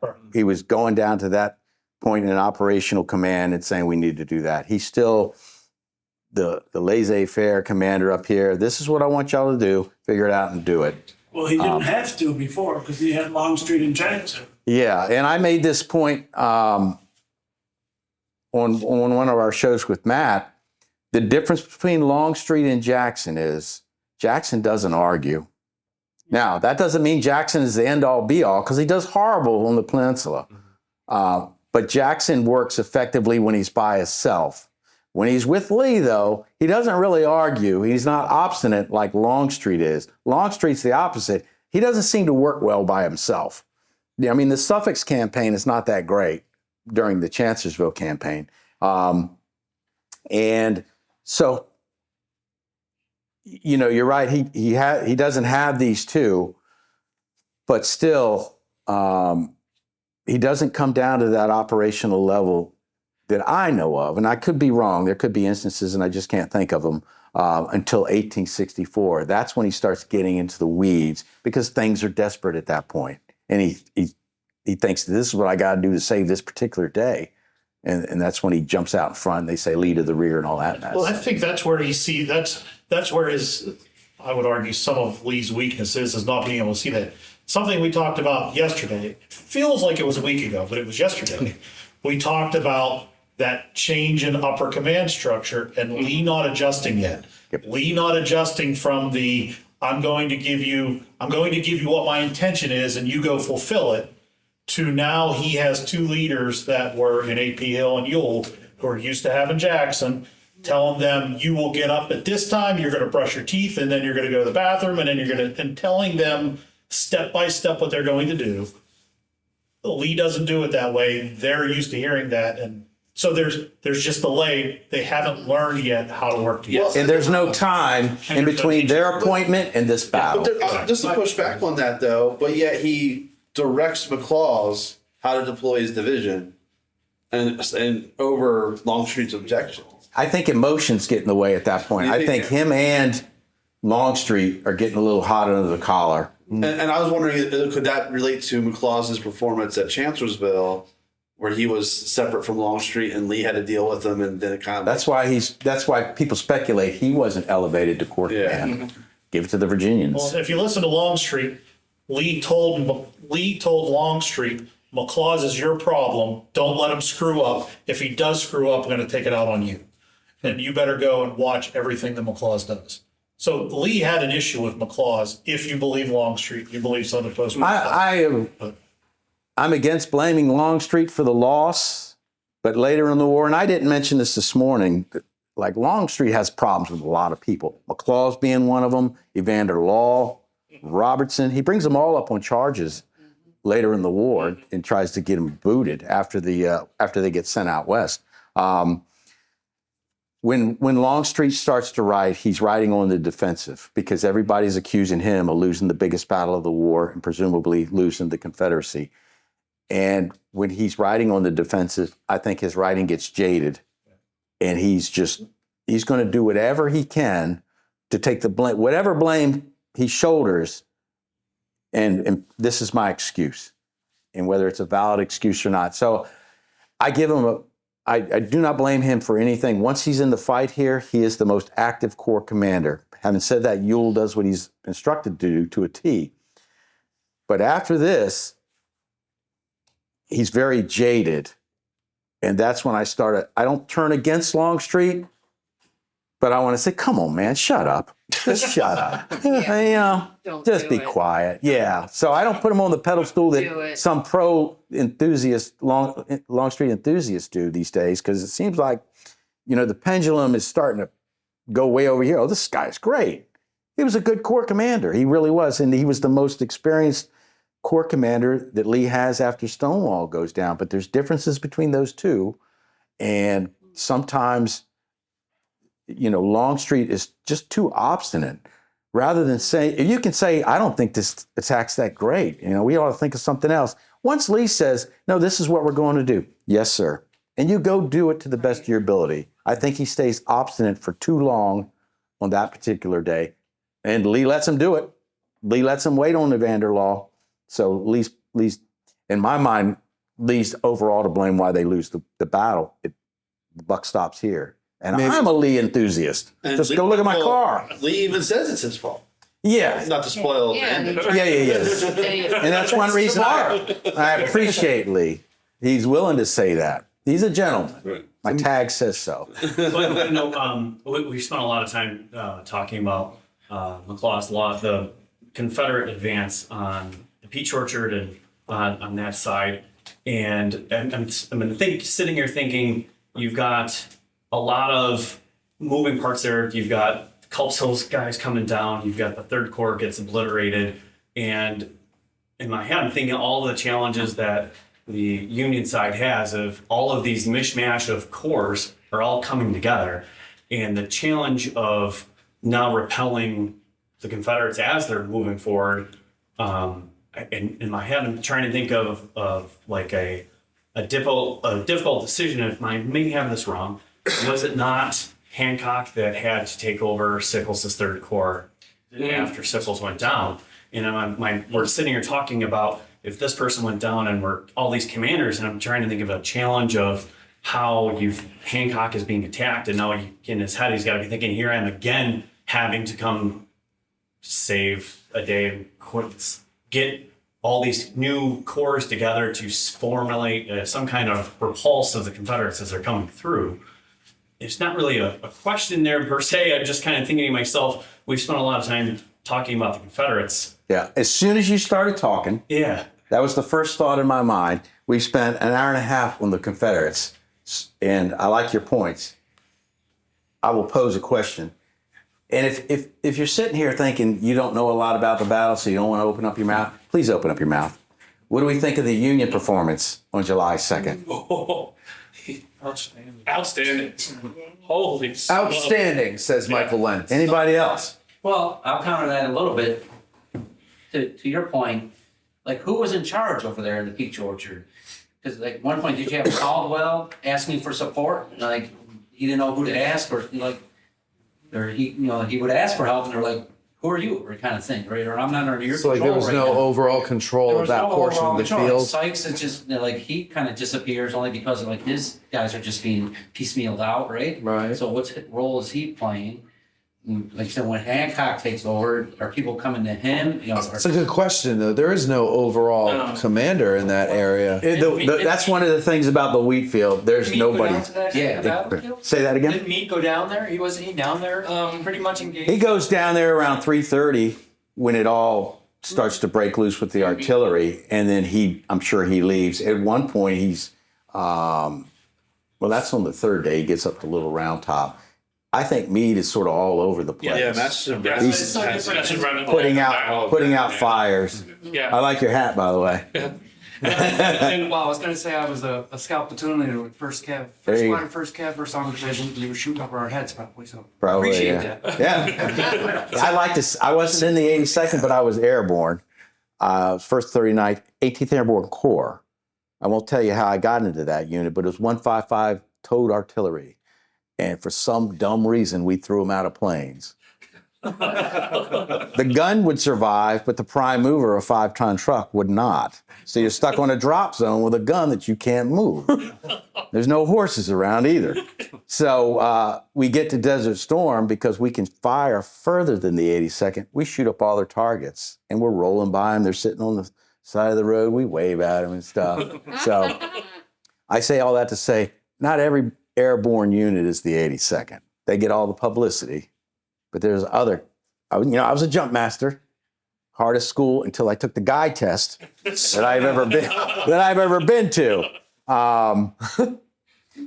But yeah, Meade is all over the place. There is no controlling hand in the wheat field. The wheat field is the only place where the Union Army launches a division-size attack. And that is Caldwell's division. And they do good until they're not. It kind of seems to me like if I'm the Union and if the Confederacy wanted to stay in the wheat field, I'll send all the men that, send them all there. If you want to stay there and fight, here's what we're worried about. Up here on Cemetery Hill and that sort of thing, that's the objective. Yeah, you want to stay down here and fight over this ground? Sure, I'll send you, what like Sherman said later, we'll send you lunch. Here's ammunition, keep fighting down there, Well, I think they keep feeding people down there because if the Confederates can break through quickly, they can move in behind Cemetery Ridge. I mean, Cemetery Ridge comes off a Little Round Top. You come through the wheat field and keep going to the northeast, you're suddenly behind Hancock's line if you keep heading that way. So they're feeding people in there to keep them down there. I don't think they're thinking like you are. I understand your point, but they're just trying to keep the Confederates at bay. And that assault down there, like Longstreet writes, and I've said my piece on him, but he writes that's the hardest 2 hours fighting of any troops he'd ever seen. And I believe him. And jumping off of Kevin's point over here, I think when I say outstanding, it's outstanding because decisions are being made at the division, brigade, even regimental level, that these commanders are making these decisions, and they're oftentimes making the right ones, the correct ones, as it plays out. But also we can't lose sight of the fact that the regular fighting soldier of the Army of the Potomac is not running away. They're fighting as hard as they possibly can wherever there's fighting to be had. And so it's a little bit of a mixed bag here as far as commanders, who's more responsible for victory, the commanders or the men. I tend to go with the men, but yes, the men hold. And in a series of counterattacks, I called it day 2 for the Army of the Potomac. It's New Yorkers coming out of nowhere, because it seems like New Yorkers are inserting themselves in crucial points. Whether you're talking about O'Rourke on the Round Top, whether you're talking about Willard down there on Cemetery Ridge. Ireland? Yeah, you're talking about the Brooklyn boys coming in to help out Greene. So these decisions are being made not necessarily at the Army or Corps level, but a lot of these decisions are being made down there at that lower level that are huge Yeah. for the Army. I will say this, me and Richard, Orioles fans, we don't like Yankees. And man, out of all the teams, we hate Yankees. So. I think that's where this comes down to. I think looking at Hancock and what he's doing and the decisions he's making, he's launching these attacks. He's sending in the 1st Minnesota. He's sending in the 111th New York. He's talking to Hayes, his division commander, and saying, give me a brigade. And that's where Willard comes in. Yep. So it's a lot of series of different decisions being made that are crucial to how this plays out. I think he's missing another one to throw a little shout out to the artillery, McGilvery. Absolutely. Absolutely. McGilvery. I mean, absolutely. He's an unsung hero. Like, I mean, I think he's my MVP for day 2, I think. So don't get ahead of us. Okay? I'm just saying. No, so McGilvery, why though? Go into why. I mean, just like he's another person who seems to be here, there, and everywhere. And I mean, when he gets that line set up after the Emmitsburg Road line breaks, I mean, you can argue there's nothing left except his line. Yeah. And there they are waiting for him. Yep. He set up that line. Go ahead, Rich. I think another one, Dr. Jen Murray, she wasn't there. She wasn't there. But she does a day 2 on Meade. You were talking about Meade. We're all focused about, where's AP Hill, where's Lee. Meade, once things go off the rails, he's in the saddle. He's everywhere. He ends up at one point to the left of Gibbon, and it's only George Gordon Meade and his staff, and Wright is coming near him. And he keeps looking back because he's called for Newton to bring some of the First Corps boys over. And he keeps looking back and he keeps looking back. And nobody's yelling George Meade to the rear. And there's actually an account that they say he stands up in his stirrups and he puts his hand on his sword. Like him or hate him, I think, when you're the Army commander and you're there at that moment, that's a big deal. And I think his decision, fast forward later in the night, he tells Halleck, I'm staying. Yeah. I don't know if it's going to be offensive or defensive tomorrow, but we're staying. And then he has the Council of War. Yeah. I think Meade does an outstanding job. Could you speak to, again, I think it's a very interesting point building on that. The thought process seems to be the Council of War is very organized, but almost the way the picture is being painted, are they sitting there at that Council of War almost like a fighter that's been on the ropes? And do they realize how close things have gone? Or do they not realize how close things have gone against them? Like what's your thoughts as far as the actual meeting at Meade's headquarters on that? I think they do realize it's close because the Confederates are on your right and they're occupying Lower Culp's Hill. And they know that. They're planning on driving them out at dawn. I don't have any written record of this, but I think Meade has already made up his mind, but he wants validation. Yeah. And he wants validation from everybody that can stay awake in that house because Warren goes to sleep. And so I think Meade is well aware of how close, but he also knows how well his men have fought. And it's different from the other battles, the other previous battles that he's been a part of or witnessed. And is there anyone else, I'd say this because I don't want to be critical, is there anyone else that Meade feels he can depend on the night of July 2nd besides Hancock? Reynolds is dead. The relationship with Sickles, we know that Sickles has at least been aggressive. He's out. I mean, is he going to count on Sykes? Is he going to count on Sedgwick? Is he going to count on just... I think he can. I think he can count on Sedgwick. Sedgwick is steady. Other than the first day when Slocum doesn't want to take command because he's afraid of blame, I think he can count on him. And to a certain point, he can probably, in his mind, he can probably count on Howard. Howard's the victim of bad luck and, an ill-gotten reputation with his corps. So I do think he can count on them. The guy he can't count on is gone. And he's getting ready to head back to D.C. July 5th, he's talking to President Lincoln. That's when he starts spreading the lie. So I think the guy that he can't count on is out of here. I think he feels he can count on the rest, though. And it goes back to, again, looking at that, I agree that Hancock, by nature of the Second Corps being where it is in the proximity. He's in that area. So are you going to pull Sedgwick out of his reserve area to come out and take command? No, Hancock already is seeing what's in front of him. So if you order Hancock to go in there and insert himself, he can because he knows the situation. So it's both a trust and proximity issue with Meade and Hancock there. It's Hancock's finest time on the battlefield in the war, in my opinion, for sure. Yeah. And so it's a great call to rely on Hancock to do that. I think looking at the Council of War, Hancock is also there with a meeting between Meade and George Sharp. And George Sharp recounts, based on the information he's collected, this George Sharp being the head of the Bureau of Military Information, basically the intelligence service for the Army of the Potomac at this point, recounts that they've had soldiers from every one of Lee's divisions. Except one. Except Pickett. Yeah. And that's when Hancock springs off the bed and goes, "We have them nicked." Don't know why he didn't say licked, but we have them nicked. And so that happened, according to historiography, before the council. Yeah. So there's already that. And it's like, it goes back to Rich's point. Well, and there's one other thing, Mike, that I'm recalling right now. Ulrich Dahlgren. Yeah. Yes.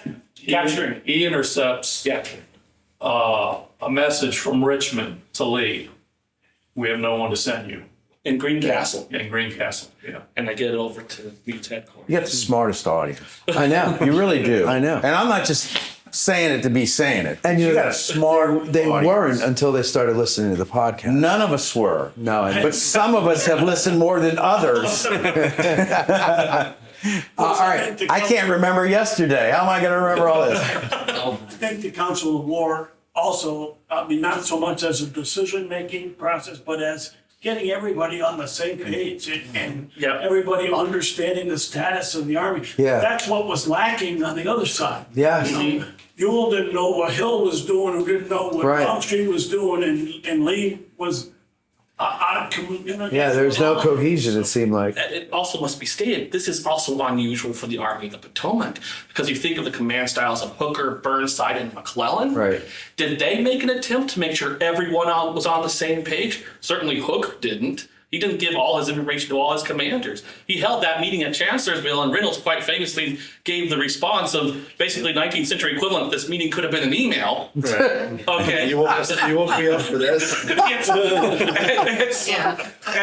And so what you see is that at least Meade is trying to depart from that culture that has developed about mistrust between the commanders and the commanding officer of the Army, and saying, I need buy-in from these guys. Although I will say this, and I may be wrong, I don't know of any other Union commander that takes command and 3 days later starts a major fight. Yeah. Happens to be the biggest of the war. Yes. So I think that plays into it too. Absolutely. It's almost like timing. Yeah, the timing. But like I said, I think he already has his mind made up and he wants validation. And besides Sickles, though, all the other corps commanders were happy to have him in command, by all counts. Yeah, he's an unknown to the men, most of the men, other than the 5th Corps. But yeah, the Corps because he's commander- steady. Yeah. And Lee says he's steady. He's not going to make a mistake, but if I make a mistake, he's going to make me pay for it. Yeah. And how fortuitous that was. All right, now I see a lot of squirming, and Rob's back there giving me a very rude sign with his fingers. And so we have to start wrapping it up. But Steve had kind of alluded to, sorry, Rob, he wasn't really doing Now I am, he says. Yeah. Sorry, Rob. One-fingered salute, Matt. Yeah. Rob. Anyway, so MVP, this is what we did at the end of the first one, and Jim Pangburn almost killed me. But everybody, I guess, said Buford, and I forget what it was that upset him. But Buford, Howard, Don't make me pick just one. oh, is that what it was? Yeah.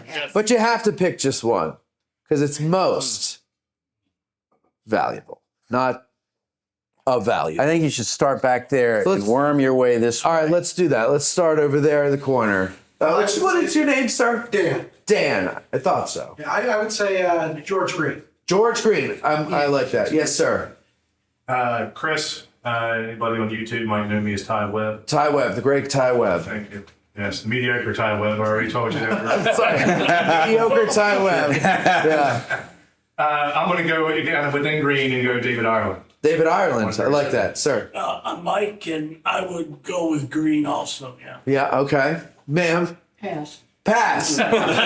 General Pass was fantastic. Glenn? Mead. Mead? Yeah. I'm Kristen. Kristen. Greene. What's that? Greene. Green. Everyone's going with, I don't know. It's a good name. I guess I'll go with Greene. You're going Green too? Name is Christian. I'd go with Greene too. Christian, go with Green. Hey, Christian, sorry about the advice about Chubby's. I didn't know it was closed. Oh, you're the one. This is poor Christian. He said, where do you get good barbecue? Have you tried such and such a place? And I go, I don't go there. Go to Chubby's. And I had no idea that the building isn't even standing. Oh, that's the one on 15? Yeah. Yeah, it's gone. It's completely gone. And I didn't go down there. I mean, No, I know, but you looked online. It's completely raised. Yeah, there's nothing there. But I did go to sat at the next door and had a couple of drinks. Where'd you go? Oh, okay. So it's Restaurant Yeah. next door, and I ordered to go, but it was the brisket was fine. okay. I wondered why it's gone. I think the guy tried to sell, and he was retiring. And There was an Irish place on the right side of 15 going south. That's gone. completely gone. That's been gone a couple years. Yeah, that was If the you listened to AG the today, Shamrock. you would have had the whole Shamrock. story. I don't even get home till 6:30. Well, you chasing kids. You don't have to catch it live. Yes, sir. Name's Eric. Eric. Based on tonight, gotta go with Hancock. Yeah. Superb. Jeff. Jeff, Hancock as well. Hancock. Jeff's wife. What's your name? Brandy. Brandy. I do have a question afterwards if you have time. Well, ask it now. Well, I was wondering what happened to a lot of these families who lost the Bliss farm was set on fire. There wasn't insurance back then, That- right? So what happened Yeah. to these families? Good That's question. a whole other episode. Well, the That's rules what we were, if this is how the rules are supposed to be, if the United States government had anything to do with it, we compensate you, not for what it's worth, but what we think you should get. In the case of the Bliss farm, the United States Army burned it down. That poor fellow didn't get anything. And he ends up selling below market value to the Corderi's family that's down the road. But it depends on who ruins your place. If it's the Confederates, well, we didn't do it. We don't have to pay you anything. The Union Army saying that. If it was the government, federal government doing it, in other words, the Army, you were supposed to apply and get some sort of recompense. In William Bliss's case, he didn't get nothing. And his ancestors kept trying to get money. I think they finally did get something. Wasn't worth. It didn't help their house. That's clearly not there anymore. And then Dwight D. Eisenhower shows up running tanks all over the place, and using up the bank for the bank barn. The Spangos only got $105 for thousands of dead people on the wall. Yeah. They didn't get those who got stuff didn't get a lot. They would make claims. Was there and then anybody they'd who get got whatever what they they asked for? No, right? They all got less than what they asked for. If they got anything. What they got was freedom. Oh, that's right. Enjoy your freedom, even though you got no money, no house. Enjoy your freedom. So, okay, who's your MVP? I guess I'll agree with the people to my right. It's a Hancock. The people to my right. Stella Beard, the 2022 listener of the year, the first listener of the year. Stella Beard. And then she stopped listening once she won the award. Where else to go? Go ahead and speak up a little bit of something. Tried to get the award from Jim Hester. Yeah, I know. Are you still wearing his shirt? Yes, you are. Yeah, I am. We're going to have to blur these two. In that That's why I wore the sweater. Thank you. Now, I would sit here and I would say Chamberlain, but I'm kidding. No. No, seriously, I am. He saved the entire United States of America in one fell swoop. Listen. Yeah. Now, I'm going to go with Hancock. It's a good one. Rich? You know, it's tough for me because I'm a big meat guy. And I don't want to diminish what Hancock does, but I look at Hancock too, and man, all 3 days. It's tough. You know, you forget, he's up here the night of the first. He's so active the second day, and then, he's there in the thick of it. Just go with the 99th Pennsylvania, the whole regiment. Go with the 14th. I just got to split the baby, Matt. Hancock, Meade together. Okay. Go for both of them. That's fine. I mean, there's no wrong answer here. Kevin. I'm gonna go with Meade. Meade. Yeah. He sent Hancock, so. Okay. 6 questions. Meade. McGilvery. McGilvery. That's a good one. I like that. I'm a logistics guy. I got to go with Meigs for the first, second, and the third. Montgomery Meigs? Yeah. Yeah, okay. I like that. I'm going with Meade. Going with Meade? Yep. Meade. Eric? What are you looking for? I got the whole floor now? Yeah. Well, I came here thinking I was going to say Greene. Then I went to Hancock. I'm going with Meade for the simple reason. Earlier, I said it yesterday, last week, and I said it again today. Lee didn't change Lee had 6 to 7 weeks to change his style and to adapt to his leaders. He didn't do it. Meade had 3 days, and he was able to provide effective leadership of the Army and had much more of a hands-on role today than he did yesterday on the first. Yeah. So I'm going partially because of what I said about Lee not doing what he should have done. Meade did do that, and he managed his team well and had a successful day. Lewis. Lieutenant Colonel David Ireland from Scotland. David Ireland from Scotland. All right. I would say originally I was thinking Greene because, he's got a tough job, right? He's got 1,300 men up against almost 5,000. He's old. He's old. Yeah. His boss is younger than him, and he made fun of him when he wanted to take it. He called him names. So I was thinking him at first, but now the more I think about it and the more I hear everybody, I think I have to agree it's Meade.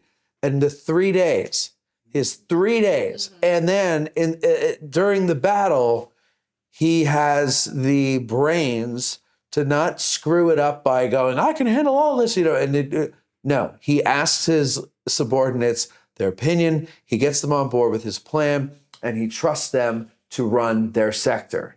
And empowers them. And he empowers them to do it, yes. I think you have to say Meade, yeah. So that's who I would say. Rob, who's yours? My what? Your MVP of July 2nd. We all saw it earlier. Come out here, Rob, so the people can see you. I'm sure your mother wants to see you at home. This is Rob Williams.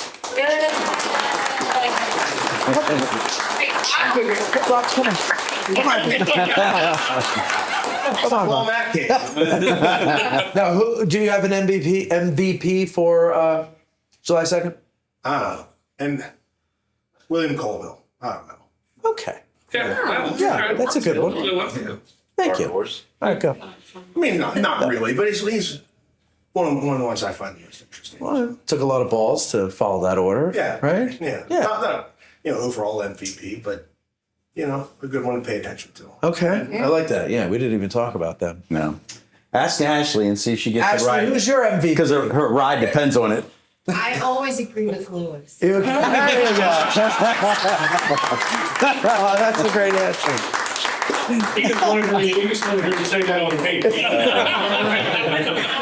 She just lied, by the way. That was planned, I think. Yeah. All right. Well, listen. Thank you all for coming out. Thank you, Rob, for everything you guys have done here at the Seminary. Really, ladies and gentlemen at home, if you've never visited the seminary on your visit, it's the Seminary Ridge Museum and Education Center, but it's in the old seminary building. You got to come out here. It's got a story to tell, and you've got to come and check it out. What is it? 3 floors of exhibits. You've got the cupola, which is outstanding if you can get up there. You can even see forest fires up there. Yeah. Yes. We chose State Forest, chose the new Pope. all that smoke. They chose Steve Pope. That's funny. But in the next couple of weeks, Cody H., our Director of Education and Interpretation, is going to be installing close to 100 new artifacts. Wow. Yeah. So by the time this comes out, they'll have all new artifacts. Yeah. So even if you have been here before, come back because you will not have seen what they have here. You want to give us a sneak peek, maybe one or two? Or do you not know yet? Oh, I know. I mean, yeah. I've been Name one. Books. No. Oh, books. No, there's actually some really cool stuff coming from the National Museum of Health and Medicine. Okay. Oh, good. Yeah, some Yes. really good stuff. Which would make sense because this was a hospital. It was. Yeah, it was. So anyway, come and check it out. I want to thank all of you guys for coming and your support as patrons. And for those of you who are freeloaders, thank you for that too. Thanks, Rob. Yeah. We've got to thank Dan back there behind the camera, Trott back here. Trott warmed up the audience before with a song made in the palms of hands. It's just beautiful. And that's it. I want to thank all of you for watching at home, and we will see you tomorrow when we talk about July 3rd with Jim Hessler from here as well. We'll see you then. Thanks, everybody. Thank you. Our hearts so stout have got us famed, forsooth 'tis known from whence we came. Wherever we go, they dread the name of Gary Owen in glory. Instead of spa or drink down ale and pay the reckoning on the nail, no man for debt shall go to jail from Gary Owen in glory. Instead of spa or drink down ale and pay the reckoning on the nail, no man for debt shall go to jail from Gary Owen in glory.